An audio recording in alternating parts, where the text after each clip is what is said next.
শুভ সকাল সবাইকে। সকাল থেকে এবং ঘুম ভেঙে আমি ভিডিওটা শুরু করতেছি। ঘুমাইতেছিলাম, তো এর মধ্যেই দেখি ভোরবেলায় আর কি অনেক প্রচুর পরিমাণে বৃষ্টি পড়তেছে। তো তখন এতটাই গভীর ঘুম ছিল, উঠতে পারিনি, সেজন্য কিছুক্ষণ পর আর কি একটু ঘোরাঘুরি করে উঠলাম। আর এই তো বৃষ্টিটা আমি ভিডিও করতেছি আর আপনাদের সাথে শেয়ার করতেছি। তো আজকে কোন কোন অঞ্চলে মানে কোথায় কোথায় বৃষ্টি হয়েছে অবশ্যই আমাকে জানাবেন। আমাদের এখানে ঢাকায় আর কি বৃষ্টি হচ্ছে। তো আমি এই তো সেই বৃষ্টির আমেজ নিতেছি সকাল সকাল। আর বৃষ্টি দেখতে খুবই ভালো লাগতেছিল। ঘুম থেকে উঠে একটা কি সুন্দর একটা পরিবেশ, দেখতে ভালোই লাগতেছিল।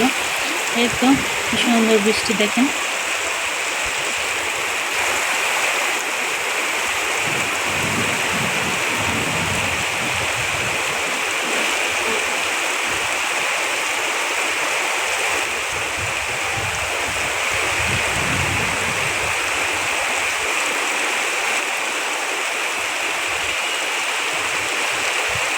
বৃষ্টির আমেজ দেখা শেষ, এখন এই তো চলেন যাই সকালে নাস্তা বানানোর জন্য।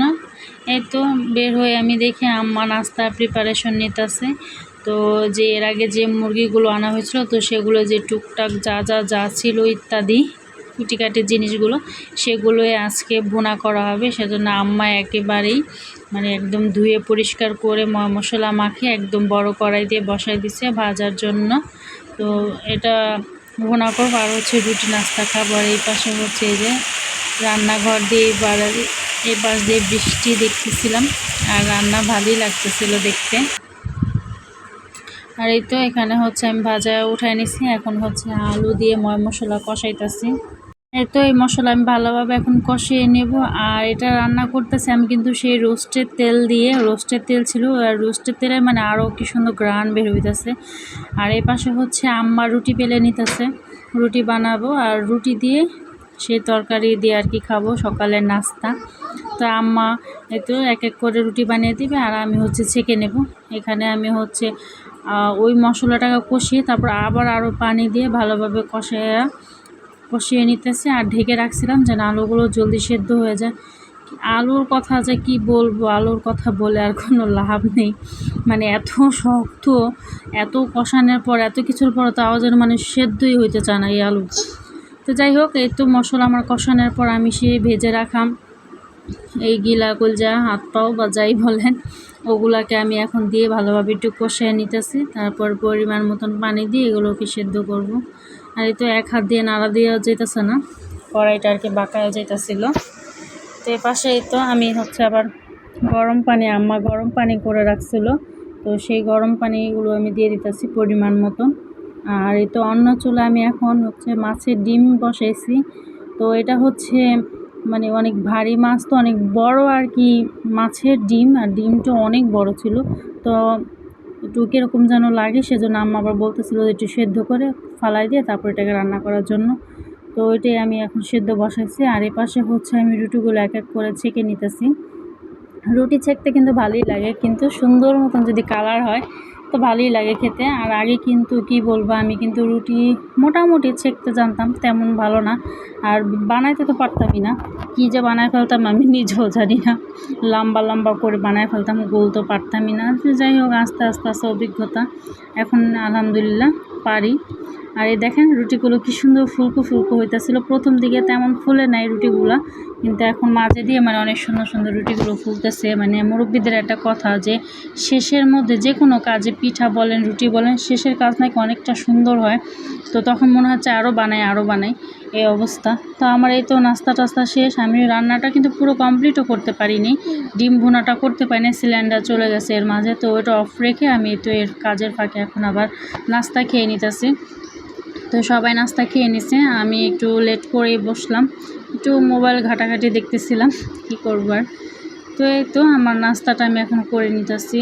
আর আজকে হচ্ছে একটু মামিদের বাসায় যাব, তো সেইখানকার কিছু রান্নাবান্নার ভিডিও আপনাদের সাথে শেয়ার করব। আর আমার ভিডিওটা যদি ভালো লাগে অবশ্যই লাইক কমেন্ট শেয়ার করবেন। যারা নতুন আছেন তারা অবশ্যই সাবস্ক্রাইব করবেন এবং পাশে থাকা বেল আইকনটি প্রেস করে দেবেন, যাতে আমার যখনই আমি কোনো ভিডিও দিই সেটা সবার আগে আপনি পেয়ে যাবেন। আর ভালো লাগলে অবশ্যই লাইক করবেন। এই তো আমি এখন নাস্তাটা খেয়ে, এই যে দেখেন আমার মেয়ে আবার এই পাশে কী করতেছে, র্যাকেট থেকে সব কিছু নামিয়ে খেলতেছে। আর এই পাশে দেখেন বৃষ্টিতে বন্যা নেমে গেছে জানো, দেখছেন গলির কি অবস্থা। আর এই যে ফাঁকা জায়গাটা, আমরা এটাকে মানে জঙ্গল টাইপই বলি, অনেক গাছগাছালি হয়ে আছে, ওখানে অনেক কিছু পানি গেছে। আর এই যে সারা গলি ভিজে কি অবস্থা হয়ে গেছে।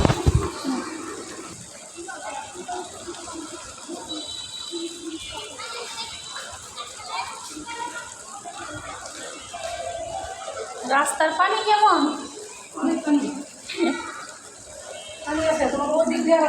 কোন দিকে? বাসায় রান্নাবান্না সব কিছু কমপ্লিট করে গোসল টোসল করে চলে আসলাম মামিদের বাসায়। তো এই তো আমার একটু দরকারি ছিল, সেজন্য আসছিলাম। তো এখন এই তো মামি আবার বলতেছিল যে রোস্ট রান্না করার জন্য। তো আর কি করব, মামি বলল, কথা তো আর ফেলতে পারি না। তো আমি যেমন পারি তেমনই রান্না করতেছি। এই তো মামি আর কি সব রোস্টগুলো ভাইজা দিছিল, তা আমি এখন জাস্ট কষে রান্না করতেছি। তো আমি এর মধ্যে সব কিছু এক এক করে মশলা দিতেছিলাম।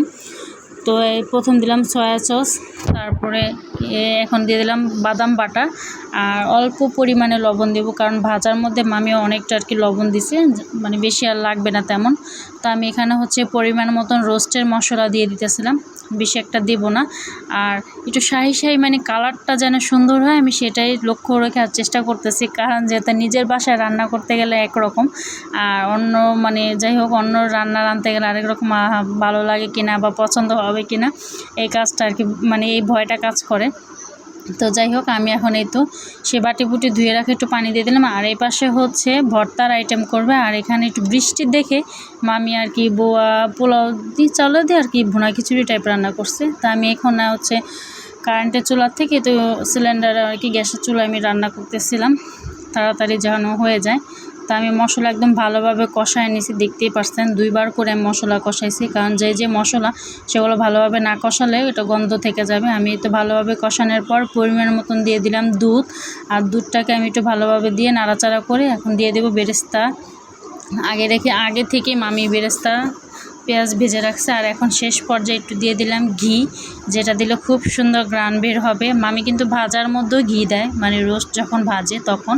তা আমি এখন আবার শেষ পর্যায়ে একটু দিতেছিলাম যখন সুন্দর একটা গ্রান আসে। আর এই তো দিয়ে দিলাম লাস্ট পর্যায়ে একটু কেওড়া জল, যেন একটু শাহি শাহি টাইপ গ্রান আসে।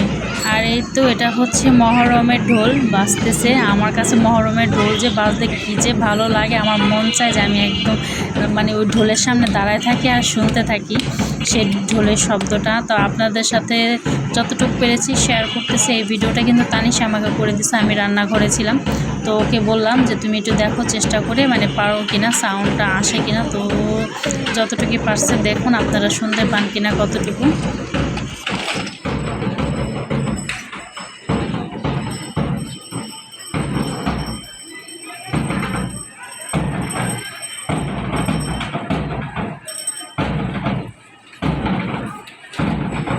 এই তো রান্না সব কিছু আয়োজন শেষে এখনও আমরা সবাই খেতে বসলাম মহিলারা।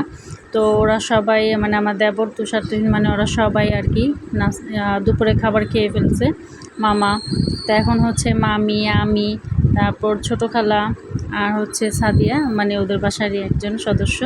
তো আমরা সবাই এখন খাবারটা খেয়ে নেব। আর এর মাঝে কিন্তু আমি তানিশা, মোহনা ওদেরকে খাওয়াইনি। আর এই তো আমাদের সেই ছোটো খালা সেও খেয়ে নিতেছে। আর এই তো সাদিয়া এই পাশে, আর মামিও খাচ্ছে। আমি এই তো আমার প্লেটটা বেড়ে নিলাম।